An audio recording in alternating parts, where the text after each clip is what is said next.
Europe 1 Soir. 19h, 21h, Pierre de Villeneuve. Toujours avec Thierry Breton, ancien ministre, ancien commissaire européen, auteur des 10 renoncements qui ont fait la France aux éditions Plomb et chez Buchet-Chastel. Je suis avec Adrien Matou et Louis Osalter. Adrien Matou qui pose la prochaine question. Oui, monsieur Breton, j'ai été interpellé par votre précédente intervention où en gros vous nous expliquiez qu'il y allait avoir le débat sur les retraites lors de la prochaine présidentielle, mais que grosso modo aucun candidat n'oserait dire vraiment la vérité aux Français parce que ce serait impossible de se faire élire ensuite si on propose du sang et des larmes pour aller vite. Mais du coup, si je suis votre raisonnement, vous avez l'air de considérer que les Français, en tant que peuple, n'ont pas la maturité nécessaire pour comprendre les réformes qu'il conviendra d'effectuer. Peut-être que c'est cette immaturité qui a nourri certains des renoncements que vous décrivez dans votre livre. À quoi bon faire des élections si les Français sont immatures? Pourquoi rester en démocratie? D'abord, je ne crois pas du tout que nos compatriotes sont tous immatures. Pas du tout. Je crois au contraire qu'ils ont une véritable intelligence politique. Mais en même temps, nos compatriotes, et une grande partie d'entre eux, sont très attachés à l'État-providence. L'État-providence, il est né, je le rappelle, en 1943, du Conseil national de la résistance. Il a été ensuite mis en œuvre, évidemment, par le général de Gaulle, avec cette très large majorité hétéroclite, dès 1945. Et c'est ce qui a fondé, je dirais, la renaissance de notre nation et ce que nous sommes aujourd'hui. Et c'est la raison pour laquelle nous sommes très attachés à l'État-providence, et que, voyez-vous, jamais on ne pourra, je dirais, faire notamment peut-être les réformes qu'il conviendrait d'y faire à la tronçonneuse. Parce que chez nous, précisément, la tronçonneuse, ça marche pas, parce que ça fait partie de notre ADN collectif. Et donc, il faut être beaucoup plus, à la fois pédagogue, et peut-être subtil dans l'exercice. Il faut le faire, mais la tronçonneuse, ça ne marchera jamais, parce qu'encore une fois, c'est constitutif de ce qu'a été la France depuis 1945. Pourtant, c'est ce qu'il faudrait faire. Non, jamais la tronçonneuse. 1700 milliards de dépenses chaque année. Sur les 1700 milliards, il y a 900 milliards de dépenses sociales. Tout le monde dit qu'il faut tailler dedans, y vous compris. Alors tronçonneuse ou pas tronçonneuse, prenez un sécateur ou je sais pas quoi, mais enfin, il faut tailler dedans. Je vais revenir, Pierre de Villeneuve. Pierre de Villeneuve aime les chiffres, c'est 1670 milliards pour être très précis. Oui. Donc, et là-dessus, il a raison, c'est 900 milliards effectivement pour l'État-providence. Mais si vous permettez, je vais peut-être juste finir de répondre à la première question, puis ensuite rebondir sur la seconde. Et la première, donc, c'est que je crois que c'est très important que l'on parle de cela ce soir à notre micro. Depuis 1983 et 1982, lorsque Mitterrand arrive au pouvoir, il veut offrir à ses compatriotes, à nos compatriotes, une nouvelle conquête sociale. Il se prend un peu, c'est le Léon Blum de 1981, il est arrivé en 1936 avec les congés payés, c'était une conquête sociale, il voulait sa conquête sociale. Et tout le monde sait que sa conquête sociale, ça a été de dire à nos concitoyens... 60 ans. Non, on travaille moins. Voilà, moi j'apporte vraiment ma conquête sociale, c'est je vais vous offrir du temps de travail. Monsieur Henry, vous en souvenez peut-être, avait même été désigné comme étant ministre du temps libre. On allait redonner du temps libre à nos compatriotes. Coluche appelait ça le temps perdu à un fric fou. Voilà, donc il décide, vous vous en souvenez, c'était Pierre Mauroy. 40 heures. C'était d'abord 65 ans à 60 ans pour l'âge de la retraite. C'était effectivement 40 heures à 39 puis à 35. C'était la 5e semaine de congés payés.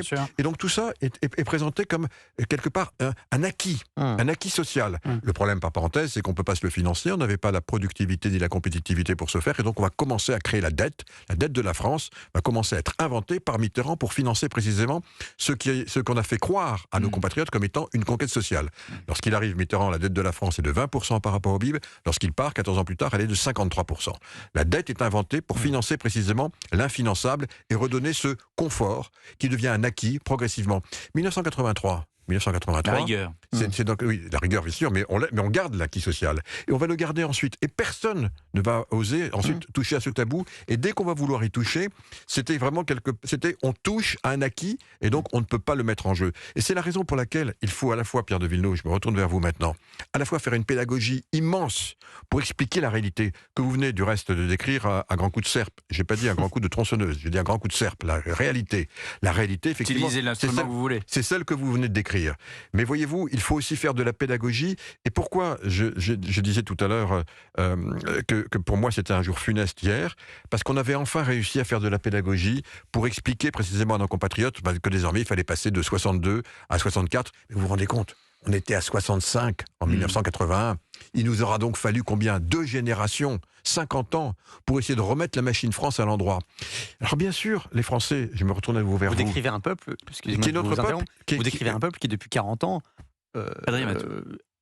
Et se laisse convaincre par le fait qu'il ne faut pas changer, qu'il y a des acquis. Parce qu'encore une fois, on a traduit cet état de fait en acquis. Et il faut bien réexpliquer que ce qui était réalité et qui n'était pas finançable déjà en 1981, et l'est encore moins en 2025. Et donc le deuxième point, c'est que bien sûr, les Français, ils peuvent entendre ça. Ils l'ont finalement entendu, parce qu'au fond, alors bien sûr, quand vous faites un sondage, vous dites, est-ce que vous voulez travailler plus ou est-ce que vous voulez travailler moins? Ils vous disent, non, je préfère travailler moins. Sondage, donc, êtes-vous pour ou contre la réforme des retraites? Mais ça, c'est pas que ça, c'est les Français. Les Français, c'est Parce ce que je les dis. Suisses, on leur a proposé une 5e semaine de congé payé, ils ont dit non. Ah oui, mais les Suisses sont les Suisses. Les Suisses sont les Suisses. Vous allez maintenant me renvoyer à la révocation de l'île Nantes, mon cher Pierre de Villeneuve. Oui, les Suisses sont les Suisses. Les Suisses sont pas français. Oui, mais c'est un peu ça. C'est dans votre livre. Il faut lire votre livre. Donc, vous voyez que j'essaie de le ramener un petit peu comme ça. Oui, non, mais vous voyez, je vous aide. Je vais revenir plus sérieux, parce que le sujet dont on parle est extrêmement sérieux. Donc effectivement, je suis convaincu que ça sera un sujet de la présidentielle, parce que c'est un sujet absolument essentiel. Et évidemment, l'état de nos finances publiques dépasse évidemment le simple cadre des retraites. On sait aussi que dans l'État-providence, il y a toute la relation que nous avons évidemment à la santé. On connaît les abus, on connaît les excès. Mais on fait, Pierre de Villeneuve, baisser la dépense. On fait, Pierre de Villeneuve, ce qu'on a fait, pardon de le dire. En 2005. Vous permettez? Oui, mais parce que c'est peut-être l'expérience que j'ai pu avoir, je m'excuse d'en parler, mais enfin, on l'a fait. Rappelez-le à nos auditeurs. Qu'est-ce qu'on fait? Eh bien, on a 1000 chantiers. On n'a pas un chantier, il n'y a pas une solution miracle. Il y a 1000 chantiers, il y a 2000 chantiers qui sont ouverts. On les mène encore une fois, avec le plus d'intelligence possible, mais avec détermination. Et j'en reviens à ce que j'explique peut-être dans mon livre, en disant, mais finalement, on est devenu tellement indiscipliné. Mais enfin, l'exemple qu'on vient de donner, pardon de le dire, au monde, d'abord à nous-mêmes, à nos compatriotes, ils sont tous, pardon de le dire, mais enfin écœurés de ce qui s'est passé à l'Assemblée, il faut quand même le dire. Mais tous ceux qui regardent aussi, qui nous regardent, l'exemple que l'on vient de donner, effectivement, démontre que alors que on dit tous qu'il faut faire des économies, on finit avec un budget. On dit cocorico hier parce qu'on l'a enfin voté, et ce budget... Non, c'est le gouvernement qui dit cocorico. Oui, enfin, les Français, ils comprennent rien. Oui, mais enfin, bon, très bien. On essaye de leur faire de la pédagogie. Et encore une fois, je ne veux pas donner le sentiment que je jette la pierre à quiconque, mais enfin, c'est une réalité. Donc aujourd'hui, vous me posez la question. Moi, il me semble, et je vais le dire de façon simple, que certains pays qui avaient du mal précisément à mettre cette discipline en place ont décidé de se l'imposer constitutionnellement. Je pense en particulier à l'Allemagne avec sa règle d'or. En 2009, voyant finalement qu'il y avait des États impécunieux, dont la France, qui ne respectaient plus ces traités, qui sont fondamentaux, ces traités, pour la stabilité de notre monnaie unique, celle à laquelle M. Villeroy de Galhau, à juste titre, étant attaché, et moi avec lui, eh bien, qu'est-ce qu'ils ont fait? Ils ont mis cette règle d'or qui disait quoi?